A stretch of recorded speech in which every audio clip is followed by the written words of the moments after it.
guys, how you going? So today on BKRsport, we are here at Seabus Super Stadium here on the Gold Coast ahead of the 2022 NRL season. I am super pumped, I'm super excited, and today it's time to get rock and rolling with some pre-season predictions of all 16 teams across the NRL. Let's keep it quick, let's keep it short, and let's get ready to rock and roll for the 2022 NRL season. Let's get it.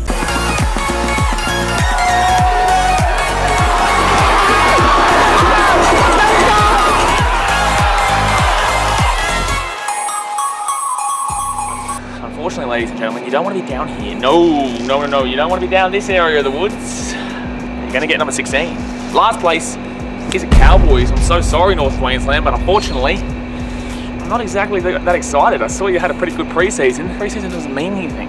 It doesn't mean anything, right? So, unfortunately, I just think their team's very bland. I don't think there's much attack there. I don't think the defense is great. Obviously, Tamalolo apparently is wanting to leave. Tony Payton's not doing a great job there from what we've seen so far. It just seems like a bit of a mess. It just seems like it's a bit all over the shop, and it's gonna be a tough year, I think. It's gonna be a tough year for the Cowboys. Number 15, and this is actually a tough one to make, and when I did write this down, I thought, oh, do I really want to do that? And I'm gonna do it. I'm gonna put the Newcastle Knights here. I just think, look, they've got no halves there. Their halves are not Mitchell Pearce anymore. They've lost their 9. And Ponga's there, cool, but there's also word he might go to Redcliffe, he might go somewhere, I don't know, man. It's a bit of a mess there as well at Newcastle. They've got a couple good players here and there, but nothing too special. And I think that when Mitchell Pearce wasn't playing for them, they really weren't great, and he's not there anymore. So it's going to be a tough year for Newcastle as well. I think they'll still be, I still think they could be above this, but based on what I'm seeing now, I can't put them any higher than other teams. Number 14, and we're going to put the West Tigers here. Now, this was a team that I could easily interchange between the two, but I'm going to put the Tigers above them just because I think their spine is a little bit more sorted. Dane Laurie, Dewey, or Jackson Hastings, Luke Brooks, and Little. But in the same sense, like the spine is a little bit better than what, there's more stars in that spine than there is at the Knights for me. And the Tigers, they're a bit how you going though. Their coach is still riding on the success from 2014, which was 8 years ago now, 8.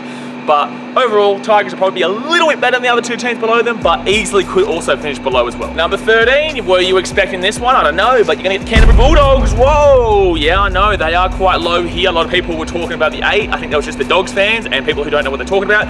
The Dogs are still gonna be a little bit away. You know, it's not just a quick fix kind of situation. Gus Gould didn't do that with the Panthers, hasn't done that with the Bulldogs here, and there still is a little bit to go. A winger doesn't make you a genuine threat. You know, your wingers are only as good as your inside men. So cool, you got Addo-Carr, but what about your centres?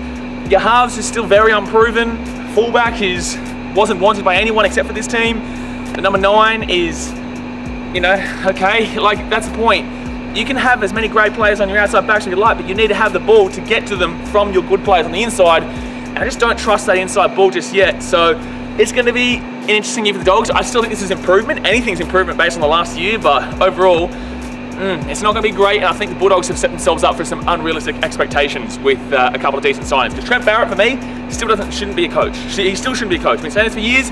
Said this since Manly days. Even when he's at Panthers, sorry, don't think he's a coach. So unfortunately, you're down here at the moment. Hopefully in the near future, you can rise up. But for the time being, well, it's just in here. Alrighty, so we are here at the training fields here. Obviously the big boys, they're just over there in the stadium, but this group here is the ones that are just gonna miss the 8. So you gotta do a little bit more training to get over there to the big boys in the top 8. And number 12, we do have the Canberra Raiders. Now this is a big call, because the Raiders do still have quite a decent team.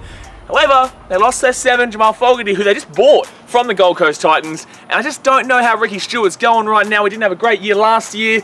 There's so much question marks around his coaching. There's so many question marks around Canberra right now in regards to their spine. And overall, I don't think they're one of the most exciting teams right now. They have been previously, but you know, it's been a long way since 2019. We're only 3 years gone. It's a long way since 2019, Canberra. Hello then, we've got the St. George Illawarra Dragons. They've actually picked up quite a few players this year. It's a completely different team to what we've seen previously. But in the same sense, I'm not exactly too confident on them being better than the other teams around them. Like I said before, literally, anyone can make the 8 this year. You can make an argument for everyone because it's just so difficult this year. There's so much quality across the tournament rather than previous years, especially last year. But look, I think the Dragons, they'll be decent this year, but this is exactly where they finished last year. I think they're going to finish in the exact same place this year. But good luck to St. George. Ho, ho, ho, ho. Hey, hey, hey. Whoa, ho, ho, ho, ho, ho. Brisbane, We are here, number 10, Brisbane Broncos. You thought I was going to make them in the 8? Get out of here, man. Shit, man. They're going to put them in the 8? Get out of my face, dude. Gee whiz. Broncos will be better. They're going to make improvement, but hold on a second, man. Relax. How are you so confident they're going to make the top 8? Yeah, look, they've got Adam Reynolds, who I don't know if he plays round 1, but it doesn't really matter because I'm talking about the whole season here. But look at the spine. It's not exactly a great spine there. They've got players here and there. It's okay, you know, and Reynolds is a huge inclusion for experience. But I don't know where you're so confident they're going to make the top 8 here. I don't know where you're so confident they're going to make the top 8. So I think they'll push. They'll be better than last year. They'll be better than the year before that. And then again, anything's better than the year before that, Broncos fans. But overall, I still think they're going to compete. But relax. You know, I just don't see them making the top 8 this year. There's too many good teams around them. It's going to be a little bit better in my opinion. Whoa, dearie me. So close, Warriors fans, but you're going to come 9th. Oh no, so close yet so far. I think this is a pretty big decision to put them this close. I think I could easily put them in bottom 4. Could easily put them in the top 8 too. But I'm going to put them just missing the top 8. I think there's more advantages to disadvantages with the Warriors this year. Yes, they're still playing out of Redcliffe and whatnot, but hopefully New Zealand, yeah, wink wink, let them back home, man. Let them back home so we can get a nice little home game at Mount Smart Stadium. And they're going to win that game. They're going to win pretty much all of them, I reckon, at home. They've got a good team. You get them home. I think they actually might make the 8 if they're still competitively, you know, competing competitively at the end of the year when they get their home games. So definitely keep one eye on them. You know, definitely keep the one eye on them. Close this eye, keep the one eye. Don't keep both eyes because you don't really need to. They're not that great, but still would be. So, number 9, the Warriors. Whew, so we're now into the top 8 and we are here at the corporate section. You are in the big boys, but at Seaboss Super Stadium, the corporates isn't actually the best place to sit. We'll get there for the top 4. But in number 8, we do have the Cronulla Sharks. Now these next 3 spots are very interchangeable for me. It was very difficult to discuss these next 3 spots, but I am going to lean with the Sharks here. They'll just make the 8. Very exciting team this year. Still very young though. It's going to be interesting to see their combinations under Craig Fitzgibbon, who was the brand new coach there and also was the defensive coach at the Roosters. So Sharks have been pretty diabolical on defense the last couple of years. The attack has been really good. Now let's see if they can get a bit of mix here with Craig Fitzgibbon. So I'm not willing to go all in on the Sharks just yet, but I do believe they'll go into the 8. So that's what I'm very excited about. But yeah, I'll put them in 8th position. Definitely could finish higher. Don't think they finish lower, to be fair. I do think they make the 8 this year, but it's going to be exciting. Number 7, and we do have the South Sydney Rabbitohs. A bit of a drop-off from where we saw them last year. That's because they lose Reynolds. You know, they lose Wayne Bennett. They've still got one of the best spines in the competition with Latrell Mitchell, with Damien Cook in the 9, with Cody Walker in the 6. They've got Lachlan Ilias there. I don't know a great deal about him. We're going to see a lot from him this year as the starting 7 there. Cody Walker doesn't have a great record. He's not partnering Adam Reynolds there. I don't necessarily believe in them as much as they have done previously. I still think they're a good team. There's no way this team doesn't make the 8. If they don't make the 8, geez, that's wow, that's a massive drop-off. But, you know, you've still got an unbelievable amount of players there that just look fantastic, are fantastic, and I still think they'll be able to get into that top 8 position. Number 6, and I do have my boys, the Gold Coast Titans. Now, obviously, there has been a narrative that have come through this off-season as if the Titans have regressed or they've gotten worse. That is absolutely not the case. They actually decided to move on from Jamal Fogarty. Jamal Fogarty, for me, wasn't going to win a premiership with the Titans, and Jamal Fogarty, for me, wasn't the guy taken forward. Now, they've gone and decided to go with a young core of Toby Sexton, AJ Brimson in the 6, number 1 is Jaden Campbell, and Aaron Clark in the number 9. Well, as far as I'm aware, it could be Tanner Boyd. They might mix it up in the 9. But overall, I'm actually really excited about this team. David Fafita there, Fasu Malawi. Isaac Liu has been brought in by the Titans to bring that premiership experience from the Roosters, which we haven't really had for ever. I think that the Titans are still a little bit away from winning the comp, but in the same sense, I think this is definitely another up year for us. 3 years ago, we won the Wooden Spoon, 2019. 2020, we pushed. Actually, if it was a full season, would have made the 8. 2021 did make the 8. Unfortunately, didn't pass the ball. Otherwise, we would have been in the next round, even though I still think we got flogged by Manly that week after. But overall, very excited for the Titans this year. I think that people with their narrative either just don't watch Titans games, don't want the Titans to be successful, and immediately put them on the negative based on the changes that have happened at the club. But the changes that are happening at the club, on and off the field, are all very positive. So I've got them in the top 6. Do I think they win the comp? Probably not, but let's get around, baby. Let's get around. Number 5, and we do have the Manly Seagulls. A lot of people probably have these guys in the top 4. I know some people have them as the number 1, but I do believe that Trbojevic might have, he's still going to be unbelievable, just like Jared Hayne was in 2010 after that 2009 season. And I think that in 2012 with Barber, 2013, obviously Barber regressed a little bit, but it was just because everyone knew it was coming. You know, there was no surprise factor. Last year, Trbojevic kind of was a surprise factor. It was just one of those years, and I think that it's going to dramatically affect this club in regards to not having as big of a year as last year. Now, I still think Manly are great. They're still in 5th position here, you know, but I just don't think that they're going to be able to get everything done as consistently as they did last year towards the end of it. Their defense still needed a lot of work. Their attack was absolutely fantastic, but they were winning games like 56-30 and whatnot. They were still giving up quite a few points and got flogged out of it in that preliminary final. So, yeah, I don't know, man. I don't know. It's going to be interesting to see with Manly. I do believe that they can make the top 4, and I do believe they can win the comp this year. But with that being said, I've got them out of the top 4. Just. It'll be very close. It might even be points differential. Alrighty, so we are now here at the top 4, the best 4 teams in the competition. And the reason why we're standing here right now, because at Seabus Super Stadium, the corporates are great, but the place you want to be is the front line, the official supporters club of the Gold Coast Titans. That's where I've been for basically the last 13 years now, 14 years. Well, no, geez, I don't even know. I've been there for a very long time on the drums. Haven't been there the last couple of years, however, but I'm back here this year. So if you're ever here at the games at Seabus Super Stadium, I'll be right there between section 21 and 23. But it is time to get into our top 4 for this season, and in number 4, I do have the Parramatta Eels. Now, I think they were underrated, severely underrated. People were saying they're out of the 8, and then they were kind of overrated now. You know, people are saying they're first place. I think they're a good team. I think they're a very good team, but I don't think they're a premiership winning team. And I think that they're going to be consistent enough to still be a top 4 team this year, but I can't see them actually going on to win it above these other teams that are just going to be phenomenal. They do have a chance, do have a high chance of going alongside these other guys to the grand final, but I just don't think that they have that unbelievable star talent to get them through the whole way. They've got really good players, but that one individual crazy star player isn't there for me to get that Trbojevic effect or that Nathan Cleary effect or, you know, Tedesco effect.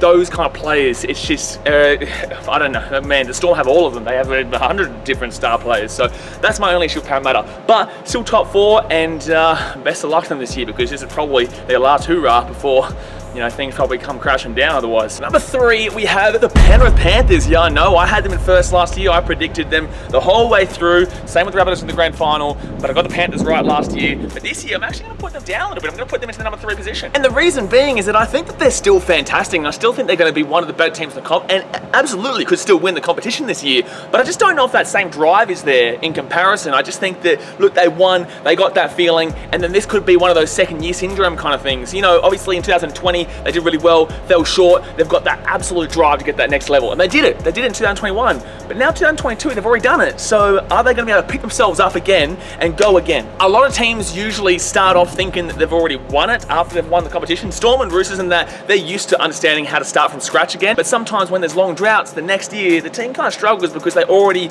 believe they're going to do it back-to-back because they were too good last year. So, look, I think the Panthers are unbelievable. Nathan Cleary, buddy, Abisai Kotosau, buddy, Jerome Luai, Bryant O, forwards, and Fisher Harris as well. Yeah, who else have they got there? Viliami kick out. Like, it's just such a bolstering team, man. But I just think that the other 2 teams that I've got above them are just going to be a bit more of the drive's going to be there, and you'll see why in a second. In number 2, we do have the Sydney Roosters. I was so tempted to put these guys on top. I really was, but you'll understand why in a second, why I have them in number 2. Now, this team is going to be fantastic this year. They've got such an unreal amount of talent. They did so well last year to come 5th despite having injuries galore. One of the most injury-ravaged teams that I nearly have ever seen, and yet they still came in the top 5. Obviously, Sam Walker has that year of experience now, but he gets Keary alongside him in the halves. Obviously, they've got James Tedesco, one of the best fullbacks, if not the best fullback in the competition. Obviously, accolades-wise, has it over Trbojevic by a long way, but individually, obviously, last year really helped Trbojevich's chatter. So, look, I've got the Roosters really, really pushing this year. Honestly, probably have them winning the competition. Or maybe, anyway, maybe. Yeah, good shout, very good shout. But in the regular season, definitely have them coming second, and I'm super excited to see how it goes. But, and this is a big but here, I genuinely believe that this could also be a little bit too much hype right now for the Roosters. I think they were very good last year, and they still have a very good team this year, but I also could see a world where they're not as good as you think. I could see a world where they're not as good as you think. I don't think that world happens this year, but I definitely could see a world where this team is a little bit too hyped up for the what they're going to perform this season. But I've got them in second, and I'm banking against what I've just said. Numero uno, number 1, and oh my goodness me. Shit, man, Melbourne Storm again. Really? Really? My God, man. Come on, man. They won the Miners Premiership last year. I just think that there's too much of a collective right now for the Storm to lose this year. I think that they're probably going to win the premiership. And the reason being is that their spine is unbelievable. Ryan Pappenhausen, Cameron Munster, Jerome Hughes, Harry Grant, Brandon Smith is there as well. If Harry Grant goes down, you know, there's always somebody coming through that can replace somebody who just got injured. They've got a heap of guys that are going to be leaving next year, including Brandon Smith, a couple of the guys, the Bromwich boys going Redcliffe. There's no guarantee Craig Bellamy stays on, even though I do believe he does. I've been saying for years now, I've been saying the Storm aren't going to regress until Craig Bellamy's gone. Craig Bellamy is the guy there, and that's the reason why I've got them in number 1 as well. Craig Bellamy is the best coach in the league, and that's a fact. And I think the Storm are going to go one better this year, and they're going to actually, well, one better. I guess they were in the preliminary final, so it is one game better. And there's just too much of a collective of this could be the last dance. You know, with Craig Bellamy potentially leaving, it is up to him. With him potentially leaving, if he does leave, it might be a bit of a different story down there in Melbourne. So super excited for this year for the Melbourne Storm. Think that they've got Cameron Munster's going to have a bounce back year. We all know that. Cameron Munster, so underrated now compared to what he has been previously, just because he has one poor season.